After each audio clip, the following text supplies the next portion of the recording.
Good evening students. Last लेक्चरला आपण methods of issue of shares सुरू केलेल्या, त्यापैकी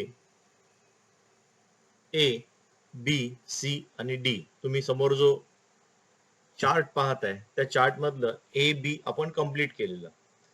ए मध्ये पब्लिक ऑफर, बी मध्ये एक्झिस्टिंग इक्विटी शेअर होल्डर होते. ए पब्लिक ऑफर मध्ये आयपीओ, एफपीओ.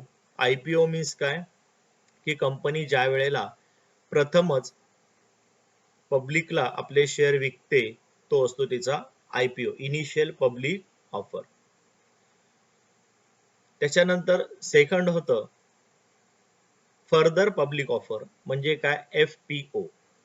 म्हणजे आयपीओ झाल्यानंतर ज्या वेळेला नेक्स्ट टाइमला कंपनी ज्या वेळेला पब्लिकला शेअर इश्यू करते ती असते फर्दर पब्लिक ऑफर. त्यानंतर बी पार्ट होता एक्झिस्टिंग इक्विटी शेअर होल्डरला शेअर्स इश्यू करायचे. त्याच्यामध्ये दोन पार्ट होते, दोन प्रकारे कंपनी शेअर्स इश्यू करत होती. एक right issue and second one bonus issue. Right issue म्हणजे काय तर आपल्या सध्याच्या एक्झिस्टिंग शेअर होल्डरला कंपनी काय करते, अधिकार देते की नवीन शेअर तुम्ही परचेस करा. जर एक्झिस्टिंग शेअर होल्डर्स जर का त्यांनी शेअर्स घेतले तर त्यांना ते राईट इश्यूच्या अंडर शेअर मिळाले असं होतं. परंतु जर का कंपनीचे शेअर होल्डर त्या कंपनीची ऑफर नाकारली किंवा कंपनीचे शेअर्स त्यांनी परचेस केले नाही तर मग कंपनी ते शेअर्स खुल्या मार्केटमध्ये पब्लिकला विकू शकते.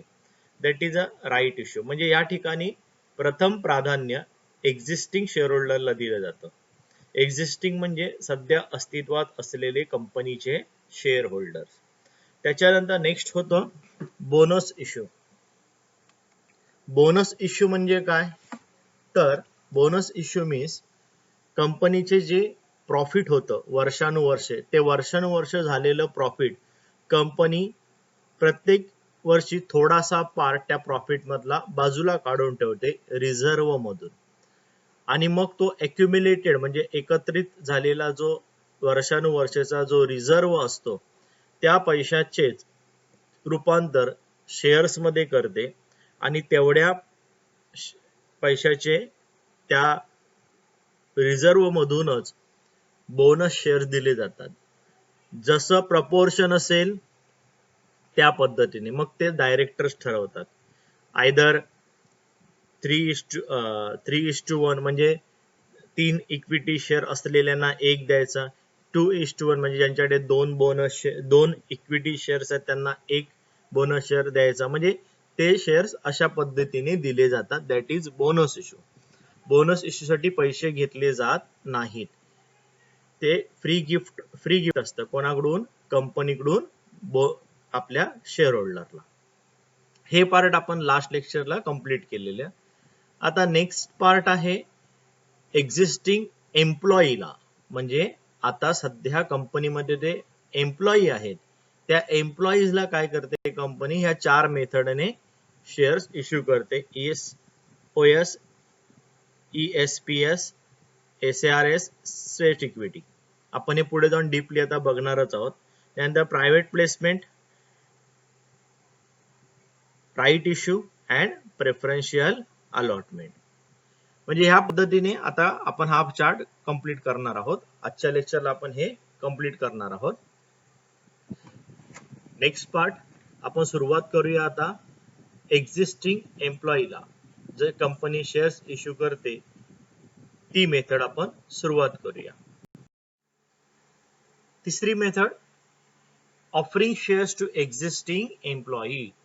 एक्झिस्टिंग म्हणजे सध्या अस्तित्वात असलेले, म्हणजे सध्याचे एम्प्लॉय म्हणजे आपल्या कंपनीमध्ये काम करणारे कामगार. A company can raise fund by offering shares to existing employee as follow. चार प्रकार आहेत, आपण ते चार्ट मध्ये पाहिलेले. तुम्हाला मी ड्रॉ सुद्धा करायला सांगितलेला चार्ट, तो समोर असेल तर फार बरं होईल. Employee stock option scheme.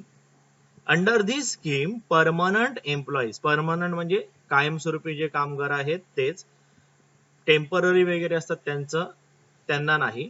Directors और ऑफिसर्स ऑफ द कंपनी और इट्स होल्डिंग कंपनी और subsidiary company are offered the benefit or right to purchase equity shares of the company at future date at predetermined price.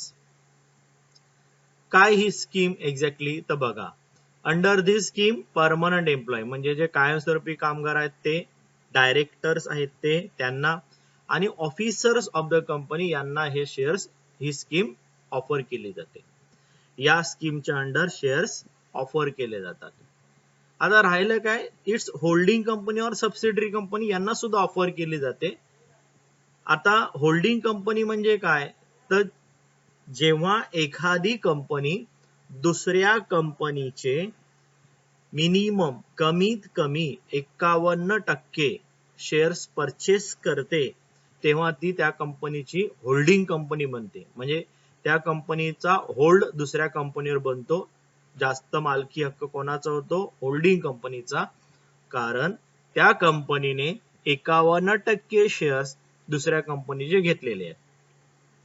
और subsidiary company means what, की ज्या कंपनीचे shares holding कंपनीने purchase केले, ज्या कंपनीचे shares 51% share minimum, जास्त करू शकतात हे शेअर्स, जास्त परचेस करू शकतात, पण कमीत कमी 51% एवढे शेअर दुसऱ्या कंपनीने परचेस केले. म्हणजे ज्या कंपनीचे 51% शेअर दुसऱ्या कंपनीने म्हणजेच होल्डिंग कंपनीने परचेस केलेले असतात, ती कुठली झाली, सबसिडरी कंपनी.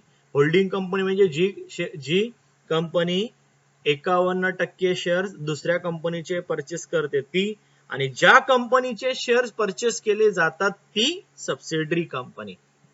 या सर्वांना हा बेनिफिट ऑफर केला जातो. Right to purchase equity shares त्यांना दिला जातो. आता एक्झॅक्टली लास्ट वाक्य बघा तर थोडं महत्वाचं आहे. Right to purchase equity shares of company at future date. Right to purchase equity shares of the company at future date at a predetermined price, at a predetermined price म्हणजे काय, की exactly बघा काय आहे, की ज्या वेळेला हे शेअर्स परचेस, हे शेअर ऑफर केले जातात, हे शेअर्स ऑफर केले जातात, त्या वेळेला कंपनी फ्युचर डेटला त्यांना शेअर परचेस करायचं ऑप्शन देते. फ्युचर डेट म्हणजे भविष्यात एक डेट ठरवली जाईल, किती महिन्याने किंवा काही दिवसांची, त्याच्यानंतर त्या डेटला तुम्हाला परचेस करण्याचं ऑप्शन दिलं जाईल. मात्र तिथे एक वाक्य दिले बघा, pre determined price. Pre determined price म्हणजे काय, प्री डिटरमाइंड प्राइस म्हणजे काय, तर अगोदर कंपनी ठरवते, म्हणजे अगोदरच ठरवलेली प्राइस. म्हणजे समजा 3 महिन्यानंतर शेअर्स कंपनी देते यांना, तर त्या वेळेला जी कंपनीच्या शेअर्सची प्राइस असेल ती प्राइस एम्प्लॉईला पे करावी लागणार नाही. तर कुठली प्राइस पे करावी लागेल, जी कंपनीने अगोदरच ही स्कीम आणताना ठरवलेली असेल त्या प्राइसलाच शेअर्स इश्यू केले जातील. ह्या पद्धतीने ही एम्प्लॉई स्टॉक ऑप्शन स्कीम अंमलात आणली जाते. आता ह्याच्या संदर्भात काही प्रोव्हिजन्स आहेत, त्या सुद्धा आपण पुढे जाऊन बघूया. Provisions, following are the provisions related to ESOS. First, company may offer the share directly to employees or through an employee welfare trust. Directly offer केली जाऊ शकते किंवा एम्प्लॉई वेलफेअर ट्रस्टच्या माध्यमातून ही ऑफर केली जाऊ शकते. The shares are offered at price lesser than their market price. Market price मध्ये मार्केटमध्ये जी कंपनीची प्राइस आहे त्याच्यापेक्षा कमी प्राइसला हे इश्यू केले जातात. There is a minimum wasting period of 1 year. म्हणजे लॉक इन पिरियड किती आहे, म्हणजेच काय माहितीये, की जर का एम्प्लॉईला ह्या ऑप्शनने तुम्ही शेअर परचेस करायला दिले, शेअर्स दिले, तर कमीत कमी 1 वर्ष त्या कंपनीचे शेअर त्या एम्प्लॉईला विकता येत नाहीत. मग किमान 1 वर्ष हा लॉक इन पिरियड असतो. म्हणजे 1 वर्षाच्या अगोदर कंपनीचे जो एम्प्लॉई आहे त्याला कंपनी सुद्धा सोडता येत नाही आणि हे शेअर सुद्धा विकता येत नाहीत. जर 1 वर्षाच्या आतमध्ये त्याने जर का कंपनी सोडली तर त्याला हा बेनिफिट मिळत नाही. Point number 4, usually company will specify lock in period. पण नॉर्मली आता आपण पाहिलं की मिनिमम 1 वर्षाचा असतो, पण तरी सुद्धा कंपनी स्पेसिफाय करू शकते लॉक इन पिरियड किती आहे तो. That is period during which, म्हणजे लॉक इन पिरियड म्हणजे कुठला की during which employee cannot sell his share. Lock in period is minimum 1 year between Grant of option and wasting. म्हणजे लॉक इन पिरियड म्हणजे कुठला minimum 1 year between Grant and wasting, म्हणजे minimum 1 वर्ष तरी हे शेअर हे होल्ड करावे लागतात. Shares issued under this scheme does not enjoy any dividend और voting right till employee boys the share. जोपर्यंत कंपनीचे हे शेअर्स एम्प्लॉई परचेस करत नाही तोपर्यंत त्याला वोटिंग राईट किंवा डिव्हिडंड मिळत नाही. Company has to get the approval of share holder through special resolution to issue ESOS. मग कंपनीला जर काही स्कीम अंमलात आणायची असेल तर त्याच्या संदर्भातलं स्पेशल रेझोल्युशन हे शेअर होल्डरच्या मीटिंग म्हणजे शेअर होल्डरचं अप्रुव्हल घेऊन त्या आणि शेअर होल्डरच्या मीटिंग मध्ये सुद्धा ते स्पेशल रेझोल्युशन पास करूनच घ्यावं लागतं. कंपनीच्या शेअर होल्डरच्या मीटिंग मध्ये स्पेशल रेझोल्युशन पास करूनच कंपनी ही स्कीम अंमलात आणू शकते. Point number 7, employee cannot transfer his option to any other person nor can pledge or mortgage the share issued under ESOS. म्हणजे काय की कंपनीचे जे एम्प्लॉई आहेत ते एम्प्लॉई आपले हे जे काही आपल्याला त्यांना ऑप्शन मिळालेलं आहे एम्प्लॉय स्टॉक ऑप्शनचा ते दुसऱ्या व्यक्तीला ट्रान्सफर करू शकत नाहीत, अथवा हे मिळालेले शेअर कुठल्याही प्रकारचं मॉर्गेज किंवा प्लीज म्हणून वापरू शकत नाही. म्हणजे समजा एम्प्लॉयला लोन घ्यायचं असेल तर लोन घेण्यासाठी हे प्लीज केले शेअर किंवा तारण ठेवले, गहाण ठेवणे, मॉर्गेज म्हणजे गहाण ठेवले. जसं आपण म्हणजे तुम्हाला माहित असेल की बँकेकडून कर्ज घेताना काही वेळेला सोनं किंवा इतर काही मौल्यवान वस्तू गहाण ठेवाव्या लागतात, मॉर्गेज कराव्या लागतात. त्या पद्धतीने हे शेअर्स मॉर्गेज साठी वापरू शकत नाहीत. Point number 8, company has to fulfil the provisions of SEBI regulation 2014 share based employee benefit. म्हणजे कंपनीला सेबीच्या रेग्युलेशन्स जे आहेत 2014 चे त्याच्यानुसारच ही त्या सर्व प्रोव्हिजन्स फुलफिल कराव्या लागतात, पूर्ण कराव्या लागतात, तरच कंपनी हे स्कीम अंमलात आणू शकते. B, second scheme employee stock purchase scheme ESPS. Under this scheme, company offers equity shares to its employee at a discounted price, which they can buy at future date. या scheme नुसार company काय करते, equity shares offer करते to the employees at a discounted price which they can buy at future date. म्हणजे भविष्यात ते घेऊ शकतात. म्हणजे एम्प्लॉईला जी प्राइस आहे शेअर्सची त्याच्यामध्ये डिस्काउंट कमी करून त्यांना शेअर्सची प्राइस घेतली जाते. The company deduct the certain amount from the salary of employee toward the payment for the shares. यामध्ये कंपनी काय करते, प्रत्येक महिन्याला जी सॅलरी दिली जाते एम्प्लॉईला त्या सॅलरीपैकी थोडी अमाउंट कट करून घेते, डिडक्ट करते म्हणजे वजा करते. कशासाठी, तर शेअर्सच्या पेमेंट साठी. प्रोव्हिजन्स म्हणजे यासाठी कुठल्या तरतुदी फुलफिल कराव्या लागतात कंपनीला. Company must fulfil following provisions. First, different number of shares can be offered to different categories of employee. म्हणजे एम्प्लॉईची जी कॅटेगरी आहे, जो एम्प्लॉई कुठल्या कॅटेगरीमध्ये असतं, कुठल्या प्रकारचे एम्प्लॉई आहेत, त्यांची दर्जा काय आहे त्या कंपनीमध्ये, त्याच्यानुसार त्यांना different number of shares offer केले जातात. Point number 2, shares issued through ESPS should be immediately listed. म्हणजे ते इमिजिएटली लिस्टेड करावे लागतात. शेअर्स जे तुम्ही ESPS ने जे काही शेअर्स इश्यू केलेले आहेत ते इमिजिएटली लिस्ट करावे लागतात. ESPS shares will have minimum 1 year lock-in period from the date of allotment if ESPS is not a part of public issue. जर ESPS हे पब्लिक इश्यूचा पार्ट नसेल आणि ESPS इश्यू केले जात असतील तर मिनिमम लॉक इन पिरियड किती असतो? 1 वर्षाचा काय असतो? लॉक इन पिरियड असतो. 1 वर्षाचा काय असतो? Lock in period. म्हणजे 1 वर्ष तरी ते शेअर्स तसेच होल्ड करावे लागतात.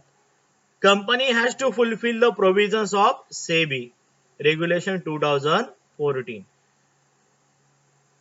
सेबी चे रेग्युलेशन जे आहे, सेबी रेग्युलेशन 2014 चे सर्व रूल्स कंपनीला फॉलो करावे लागतात.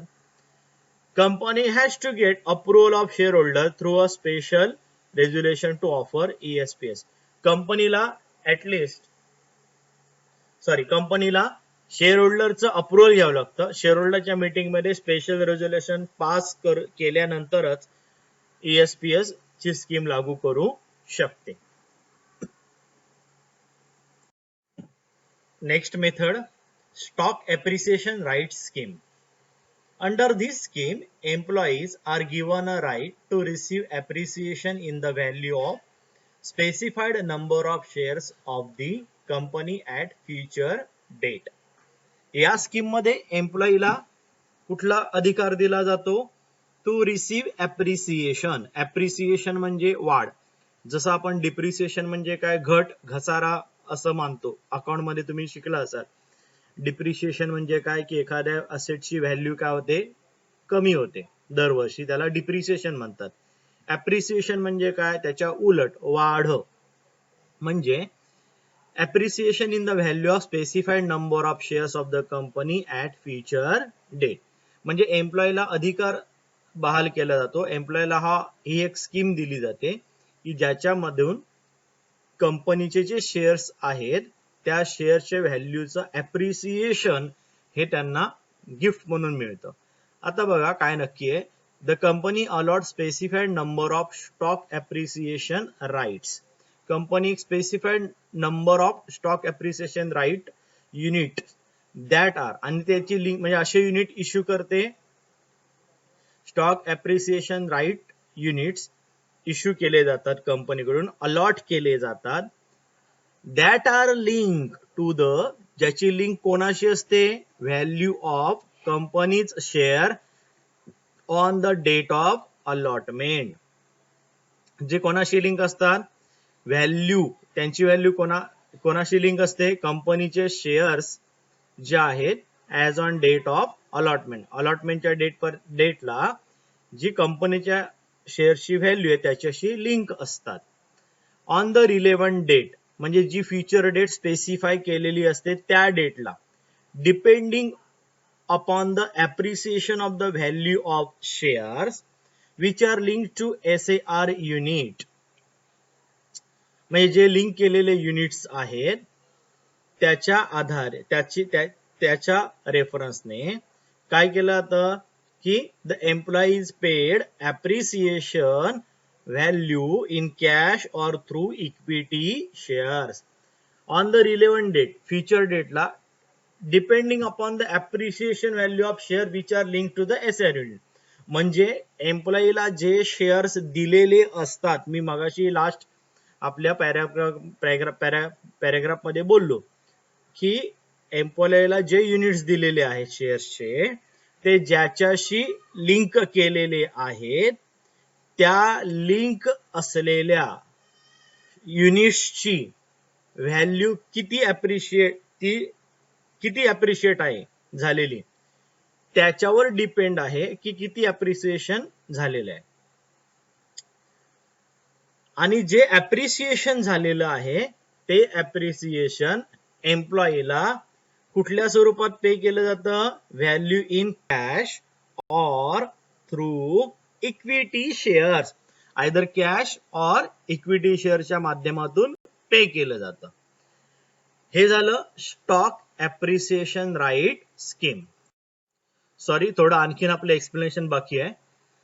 SARS is form of bonus compensation given to the employee if company perform well and its market price of share goes up. म्हणजे काय? ही एक प्रकारची कॉम्पेन्सेशन, बोनस हे एक प्रकारे काय बोनस आहे. कोणाला? एम्प्लॉईला कंपनी देतो तो बोनस आहे. जर का कंपनी चांगल्या प्रकारे परफॉर्म करते, शेअर मार्केटमध्ये कंपनीची प्राइस कशी गोज अप म्हणजे कंपनीची शेअरची व्हॅल्यू काय होत असेल? वाढत असेल, तर एक प्रकारे त्याचा बोनस म्हणून हे दिलं जातं. The employees do not have to pay buying any shares. एम्प्लॉईला कुठल्या प्रकारचं पेमेंट करावं लागत नाही कुठलेही शेअर्स खरेदी करण्यासाठी या स्कीम मध्ये. Company has give the employee vesting period of minimum 1 year to exercise this option. म्हणजे कंपनी किती वर्षाचा वेस्टिंग पिरियड देते? 1 वर्षाचा. म्हणजे त्या दरम्यान कंपनीचा एम्प्लॉई सोडू शकत नाही कंपनी. जर कंपनी सोडली तर कंपनीच्या एम्प्लॉईला तर बेनिफिट मिळू शकत नाही. There is no lock in period for SARS.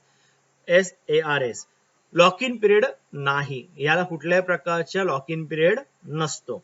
To issue SARS company has to get approval of share holder through a special resolution.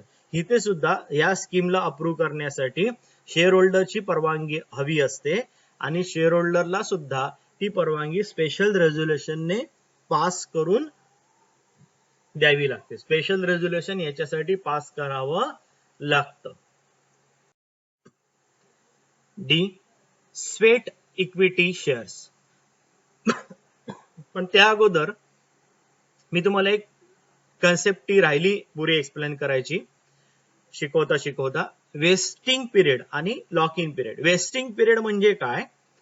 तर एम्प्लॉईला ज्या स्कीम मध्ये ज्या वेळेला समजा एम्प्लॉई स्टॉक ऑप्शन स्कीम किंवा एम्प्लॉई स्टॉक परचेस स्कीम यामधून ज्या वेळेला शेअर्स दिले जातात किंवा SARS या स्कीम मधून ज्या वेळेला शेअर्स दिले जातात किंवा बेनिफिट दिला जातो, तर तो बेनिफिट वापरायचा कालावधी, तर तो कालावधी म्हणजे ज्या कालावधीमध्ये एम्प्लॉई ते दिलेल्या स्कीमचा बेनिफिट घेऊ शकतो. मात्र त्या वेस्टिंग पिरियड मध्ये एम्प्लॉईने कंपनी सोडली किंवा त्याने काम सोडलं, कंपनी सोडली, तर त्याला ते बेनिफिट मिळत नाही. आणि दुसरी कन्सेप्ट होती lock in period. Lock in period म्हणजे त्या पर्टिक्युलर पिरियड मध्ये आपले जे काही शेअर्स किंवा जे काही स्कीम अंडर त्याला मिळालेले शेअर्स आहेत किंवा बेनिफिट्स आहेत, शेअर्स असतात, ते शेअर्स तो दुसऱ्याला ट्रान्सफर करू शकत नाही. ह्या 2 कन्सेप्ट होत्या. आता नेक्स्ट टॉपिक कडे वळूया. Sweat equity shares. These are shares issued by company to its director or employee at a discount and for consideration other than cash. इथे consideration म्हणजे काय? ते एक प्रकारचा मोबदला. इथे विचार करणं वगैरे असं नाही, इथे मोबदला. For consideration other than cash म्हणजे काय की कॅश सोडून इतर मोबदलाच्या स्वरूपात हे स्वेट इक्विटी शेअर्स इश्यू केले जातात. कशासाठी केले जातात? कंपनीचे डायरेक्टर आणि एम्प्लॉईला कशासाठी दिले जातात हे शेअर? तर त्यांनी केलेल्या कामाचा एक प्रकारची मोबदला म्हणून, त्यांचं जे कॉन्ट्रीब्युशन आहे कंपनीसाठी ते त्याच्यासाठी. बघा खाली ते दिलेले वाक्य, it is issued in recognition of their valuable contribution to company which has resulted in increased profit. म्हणजे एम्प्लॉईने डायरेक्टर्सने जे व्हॅल्युएबल कॉन्ट्रीब्युशन दिलेलं आहे, जे आपल्या कंपनीसाठी कार्य केलेलं आहे, काम केलेलं आहे, त्याची एक पोचपावती किंवा त्याला त्याचं रिवॉर्ड, त्याचं बक्षीस म्हणून हे शेअर्स इश्यू केले जातात. त्यांनी केलेलं जे कॉन्ट्रीब्युशन आहे त्याच्यामुळे कंपनीला काय होतो, जो प्रॉफिट होतो त्या प्रॉफिट झाल्यामुळे कंपनी त्यांना हा मोबदला आणि एक रिकग्निशन म्हणून देते. Sweat equity share rank pari passu with other equity share. म्हणजे काय पारिपस्सू, याचा अर्थ काय की इक्वल फुटिंग्स, म्हणजे काय इक्वल अधिकार, म्हणजे जे इतर इक्विटी शेअर्स आहेत त्या इतर इक्विटी शेअर्स एवढेच व्हॅल्यू या स्वेट इक्विटी शेअर्सला दिली जाते. These shares have lock-in period of 3 years. That is, they cannot be transferred during this period. 3 year चा लॉक-इन पिरियड आहे. मी आता तुम्हाला एक्सप्लेन केलं आहे सुरुवात करण्याच्या अगोदरी की या पिरियड, लॉक-इन पिरियड म्हणजे या पिरियड मध्ये शेअर्स दुसऱ्याला ट्रान्सफर करता येणार नाहीत, एम्प्लॉई किंवा डायरेक्टरला. Company has to get the approval of share holder through special resolution to issue sweat equity shares. कंपनीचे जे शेअर होल्डर आहेत त्यांना ह्या स्वेट इक्विटी शेअर इश्यू करण्यासाठी सुद्धा स्पेशल रेझोल्युशन त्यांच्या मीटिंग मध्ये पास करावं लागेल, तेव्हाच स्वेट इक्विटी शेअर इश्यू होऊ शकतात. Fourth, private placement. आपल्या चार्ट मधला चौथा भाग आहे private placement. When company offers its securities to selected group of person not exceeding 200, it is called as a private placement. जेव्हा कंपनी आपल्या सिक्युरिटीज काय करते, सिलेक्टेड ग्रुप ऑफ पर्सन, म्हणजे कंपनी डायरेक्टर सिलेक्ट करतात कोणाला इश्यू करायचे share वगैरे, ते अशा सिलेक्शन केलेल्या माणसांना, ते सिलेक्टेड पर्सन्सना इश्यू केले जातात हे शेअर. मात्र त्यांची संख्या 200 पेक्षा अधिक असता कामा नये. Not exceeding 200, it is called as a private placement. When company offers its security to a selected group of person not exceeding 200, it is called as a private placement. जेव्हा कंपनी आपले शेअर्स किंवा securities जेव्हा selected group of पर्सनला issue करते त्यांना private placement म्हणतात. एक अट आहे, 200 पेक्षा जास्त असता कामा नाहीत. In other word, company offer it security only to identified person and not to the general public. थोडक्यात काय की कंपनी हे आपल्या आयडेंटिफाय म्हणजे जवळच्या ग्रुपला किंवा जे व्यवस्थित कंपनीला माहित आहे त्या पर्सन्स बद्दल त्यांनाच इश्यू करते, जनरल पब्लिकला इश्यू करत नाही. The board of directors select or identify the person to be included in the select group. म्हणजे हा जो ग्रुप आहे ज्यांना इश्यू करायचे ते शेअर, ते कोण आयडेंटिफाय करतं, सिलेक्ट करतं, board of directors. They can be mutual fund, institutional investor etcetera. त्यामध्ये म्युच्युअल फंड सुद्धा असतील, इन्स्टिट्यूशनल म्हणजे कंपनीज असतील, वेगवेगळ्या प्रकारच्या इन्स्टिट्यूशन्स असतील एक्सेट्रा. मग इव्हन ह्या कंपनी किंवा म्युच्युअल फंड आहेत यांना सुद्धा शेअर्स विकले जातात, कारण म्युच्युअल फंड्स जे म्युच्युअल फंड्स आहेत किंवा इन्स्टिट्यूशन्स आहेत वेगवेगळ्या प्रकारच्या LIC वगैरे इतर फायनान्शियल इन्स्टिट्यूशन्स आहेत, त्या इन्स्टिट्यूशन सुद्धा बऱ्याचदा कंपन्यांचे शेअर विकत घेतात. चांगली कंपनी असेल त्यांचे शेअर्स विकत घेतात. Company has to issue private placement offer letter. Company has to issue private placement offer letter. मग कंपनीला private placement offer letter issue करावं लागतं. The shares offered can be fully or partly paid up and the consideration should be paid by check, demand draft etc. but not by cash. हे शेअर्सची जी value आहे किंवा जे पैसे pay करायचे आहेत, हे शेअर्सचे पैसे चेक, डिमांड ड्राफ्ट यानेच पे करायचे, कॅशने पे केले जाऊ शकत नाहीत. आणि हे शेअर्स फुली किंवा पार्टली पेड अप असू शकतात. तुम्हाला मी शिकवलं, फुली पेड म्हणजे ज्या वेळेला शेअर्सची फुल अमाऊंट पे केली जाते, पार्टली पेड अप म्हणजे ज्या वेळेला शेअर्स वरची काही अमाऊंट पे केली जाते आणि काही अमाऊंट पे करायची बाकी आहे. Called up capital and uncalled up capital हे तुम्हाला मी शिकवलेलं. तसंच म्हणजे ज्या वेळेला शेअरची 10 रुपयाची सपोज व्हॅल्यू आहे, परंतु त्या 10 रुपयापैकी कंपनीने समजा 5च रुपये मागितले, ते पार्टली पेडअप झाले ते शेअर्स. फुल्ली पेडअप म्हणजे जेव्हा कंपनी पूर्ण पेड करून घेते शेअर्स, तेव्हा ते फुल्ली पेडअप शेअर्स असतात. ओके, तर कंपनीचे जे शेअर्स आहेत ते शेअर्स चे पैसे ज्या शेअर्स विकत घेतल्यावर त्याचं कन्सिडरेशन म्हणून चेक, डिमांड ड्राफ्टनेच पैसे पे करायचे आहेत. Company has to get approval of share holder through a special resolution.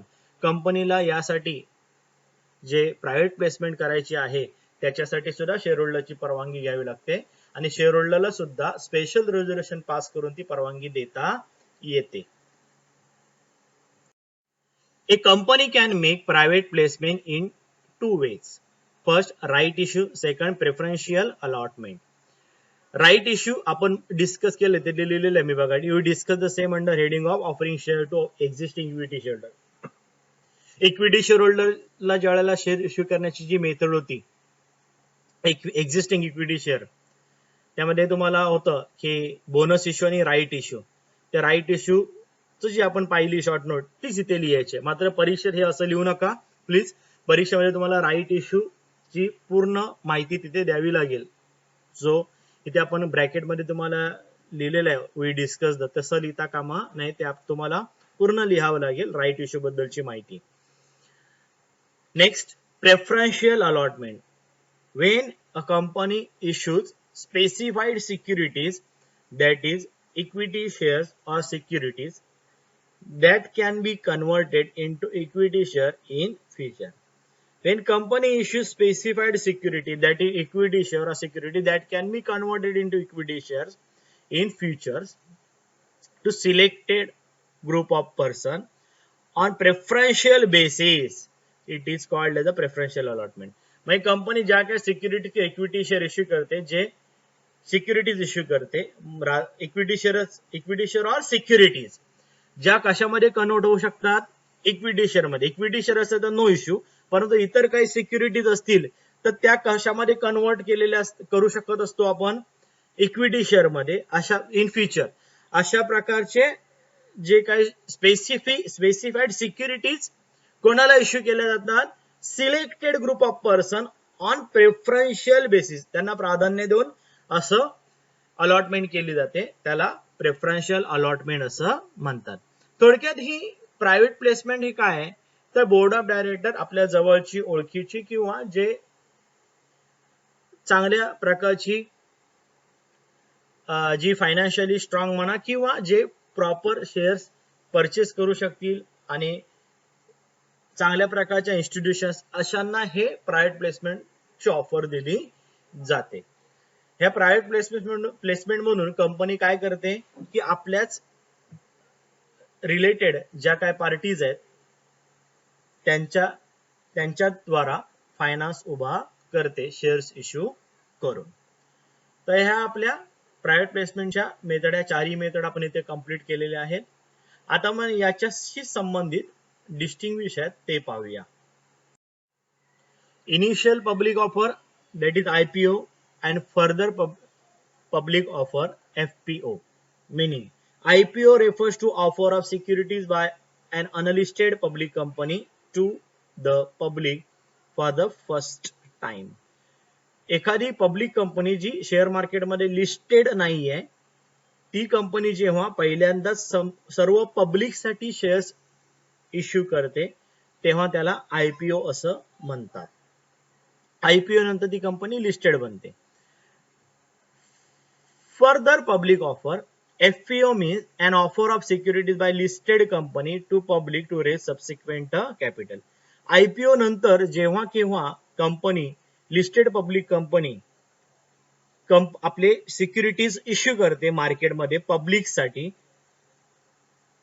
Capital raise करण्यासाठी, त्याला FPO फर्दर पब्लिक ऑफर असं म्हणतात. इनिशियल म्हणजे काय, अगदी सुरुवातीचा कंपनीच्या लाईफ टाइम मध्ये पहिल्यांदा कंपनी काय करते, ज्या वेळेला शेअर्स पब्लिकला इश्यू करते त्याला IPO असं म्हणतात. एफपीओ म्हणजे आयपीओ झाल्यानंतर ज्या काही पुढच्या ज्या काही पब्लिक ऑफर असतात त्याला एफपीओ असं म्हणतात.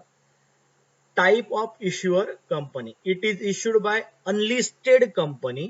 इनिशियल पब्लिक ऑफर ही कोण करते? Unlisted public company. अनलिस्टेड म्हणजे जे अद्याप तिने काय केले नाही, पब्लिकला तिचे शेअर इश्यू केलेले नाहीयेत, त्याच्यामुळे ते शेअर मार्केटमध्ये रजिस्टर्ड नाही आहे, लिस्टेड नाही आहे. रजिस्टर्ड म्हणजे लिस्टेड नाही आहे. It is issued by listed public company. Further public offer ही कोण करतं? लिस्टेड पब्लिक कंपनी करते. म्हणजे शेअर मार्केटमध्ये काय लिस्टेड आहे अशी कंपनी या एफपीओ आणते, फर्दर पब्लिक ऑफर आणते.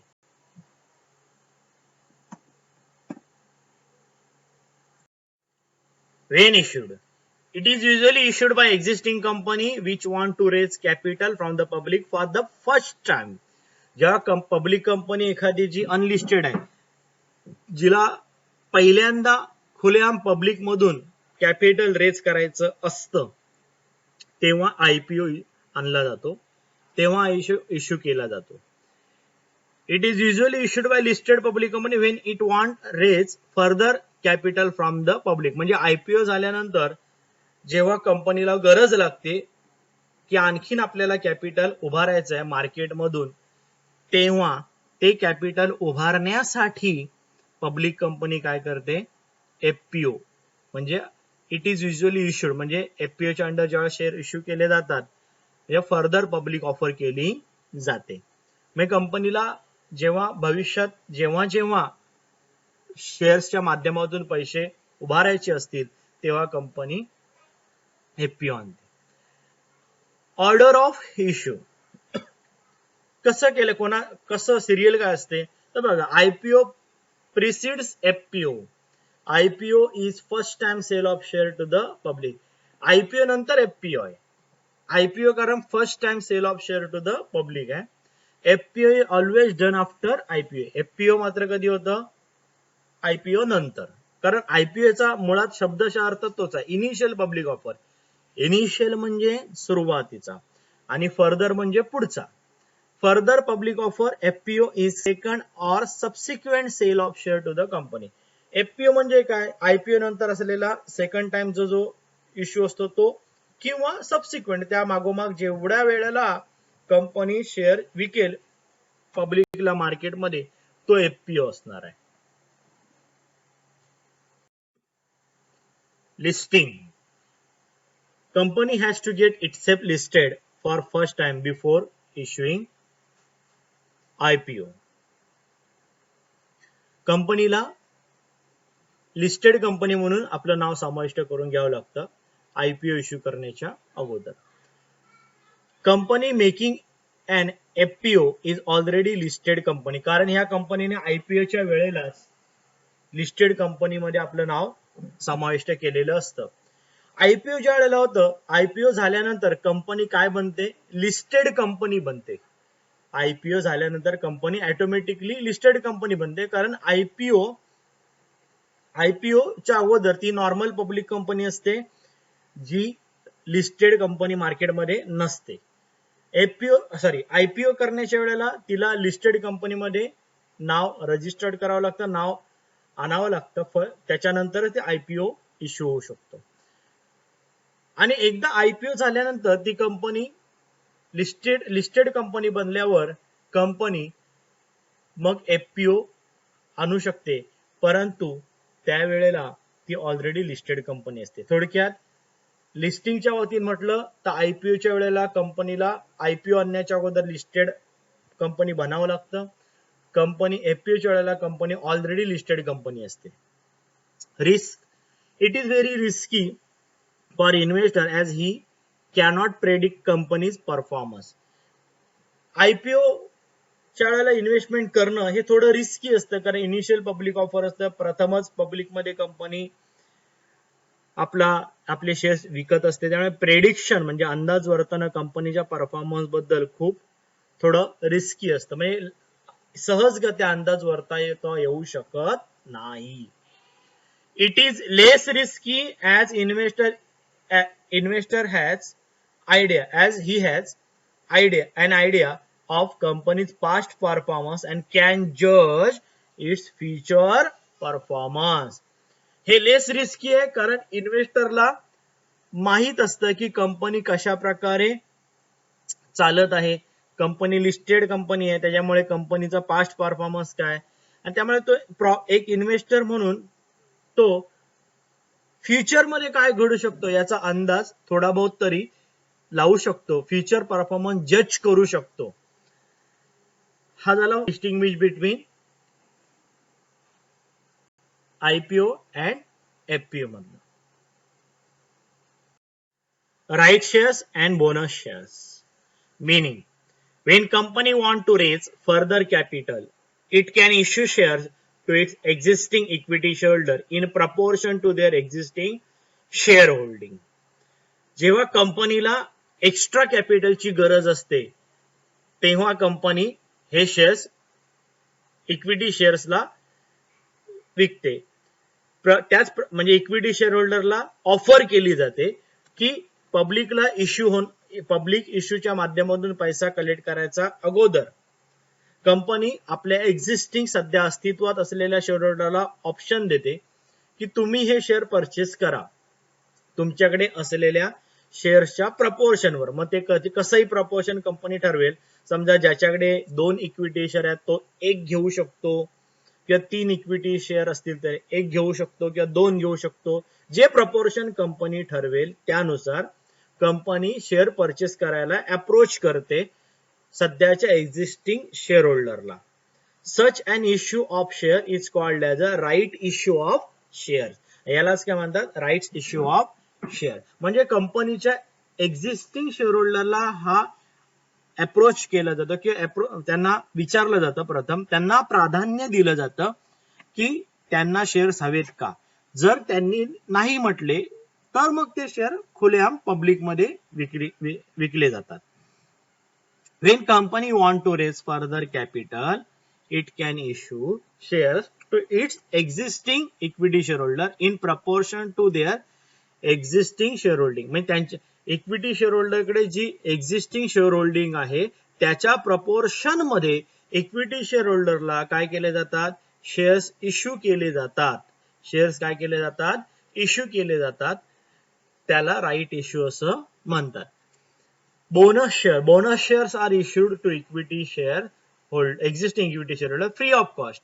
हे तुम्हाला मी एक्सप्लेन केलेलं होतं पुन्हा सांगतो की दरवर्षी कंपनी जो प्रॉफिट होतं त्या प्रॉफिट मधला हिस्सा कंपनी थोडा बाजूला काढून ठेवते.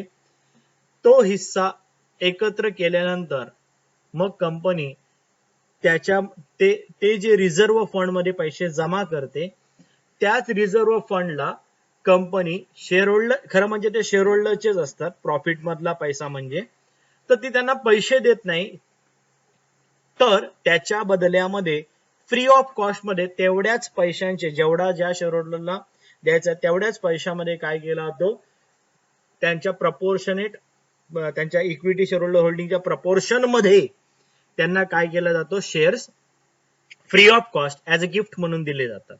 खरं म्हणजे तो त्यांचाच पैसा असतो. डिव्हिडंडचा पैसा न देता कंपनीने जमा केलेला असतो रिझर्व्ह मध्ये. त्याच्यामुळे त्यांना ते शेअर्स फ्री ऑफ कॉस्ट मध्ये दिले जातात. त्यासाठी कुठल्या प्रकारचे पैसे घेतले जात नाही. कंपनी थोडक्यात त्यांचेच पैसे शेअर होल्डरचे जे रिझर्व्ह मध्ये ठेवलेले होते प्रॉफिट अक्युम्युलेशन करून तेच त्यांना शेअरच्या स्वरूपात परत देते. Payment. Subscriber have to pay for right share. म्हणजे ज्याने शेअर्स घेतले सबस्क्राईब केले त्याला शेअरचे पैसे द्यायचे असतात. Company only gives them right to buy this share. त्यांना अधिकार देते फक्त. एक्झिस्टिंग इक्विटी शेअरहोल्डरला काय दिला तो फक्त अधिकार देते मात्र फ्रीली देत नाही. तुम्ही म्हणजे कसं असतं की तुम्ही शेअर खरेदी करायला प्राधान्य देते. थोडक्यात सध्याच्या इक्विटी शेअरहोल्डरला काय देते प्राधान्य देते मात्र त्याच्यासाठी त्यांच्याकडून पैसे मात्र घेते. Payment. Bonus shares are issued free of cost to share holder. There is no need of payment. Bonus share आहेत free of cost free gift आहेत फ्रीली दिले जातात as a free gift.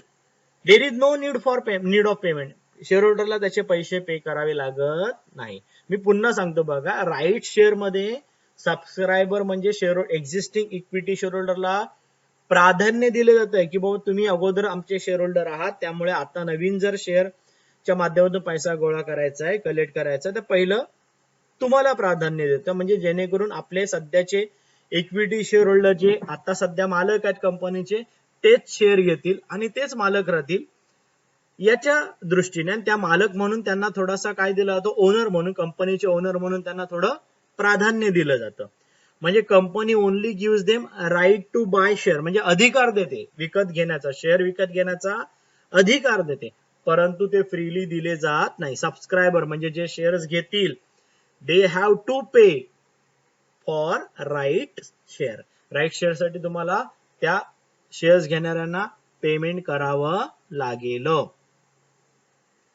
Bonus शेअरच्या बाबतीत तसं घडत नाही. बोनस शेअर्स हे फ्री ऑफ कॉस्ट शेअर होल्डरला दिले जातात, कारण ते त्यांचाच पैसा जो प्रॉफिट मधला हिस्सा बाजूला कडून रिझर्व्ह मध्ये ठेवलेला असतो तो त्यांना वाटण्यापेक्षा पुन्हा त्याच्याऐवजी काय दिले जातात, शेअर्स दिले जातात. म्हणजे त्यांचा मालकी हक्क आणखीन वाढवला जातो शेअरच्या माध्यमातून instead of giving dividend.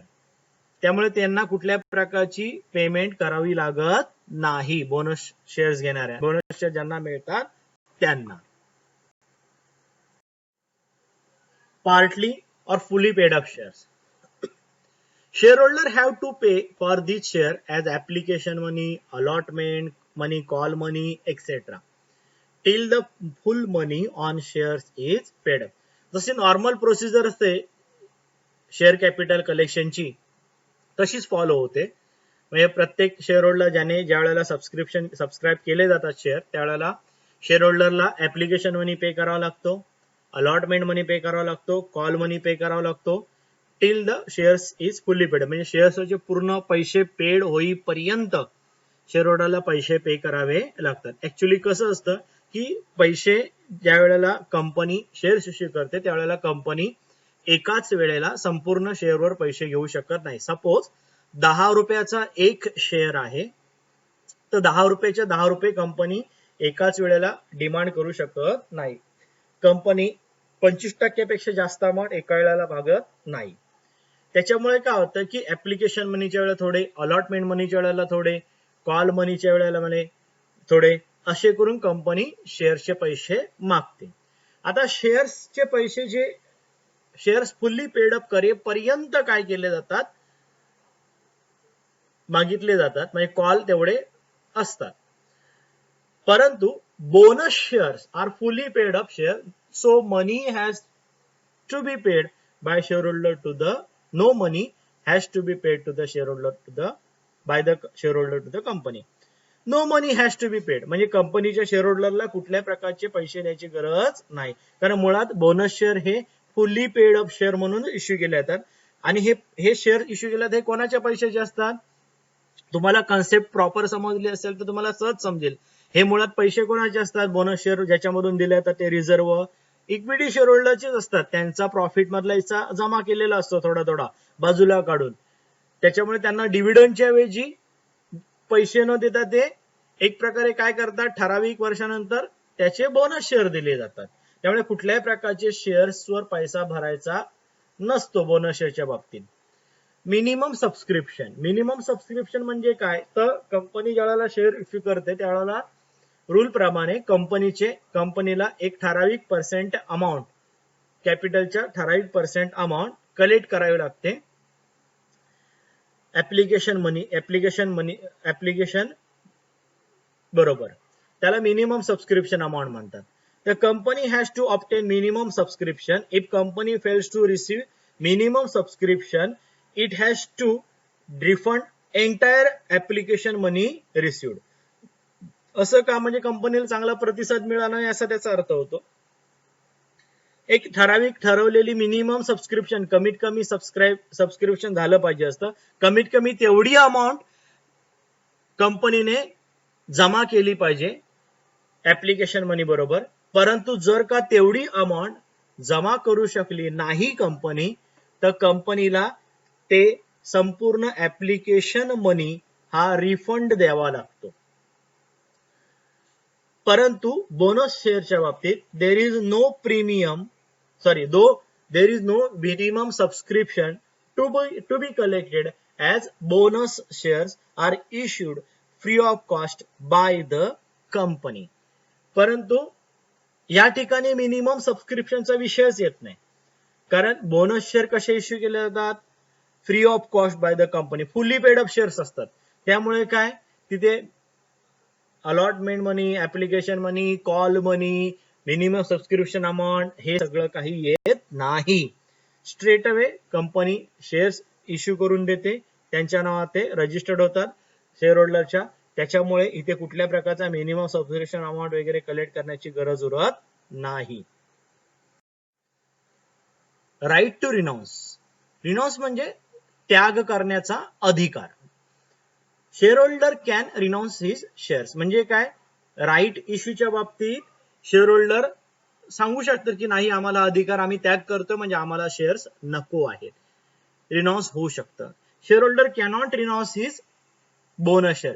Share holder bonus शेअरच्या बाबतीत मात्र रिनाऊन्स करू शकत नाही, आणि असं सहसा कोण करत नाही, कारण त्या बोनस शेअर्स आहेत, फ्री ऑफ कॉस्ट मिळतात आणि तो त्यांना अधिकार नसतो सुद्धा.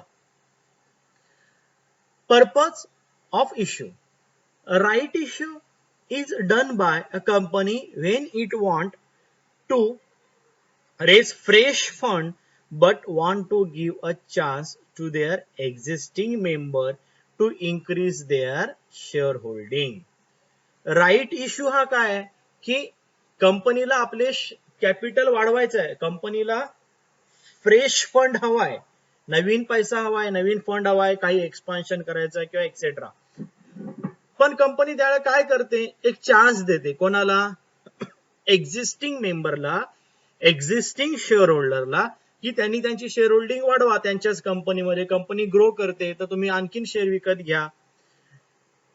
म्हणजे हा एक प्रकारे काय की त्या शेअर होल्डरची शेअर होल्डिंग वाढवण्याचा प्रयत्न असतो, त्यासाठी त्यांना अधिकार दिला जातो ऍज अ ओनर, सध्याचे कंपनीचे ओनर असल्या कारणाने.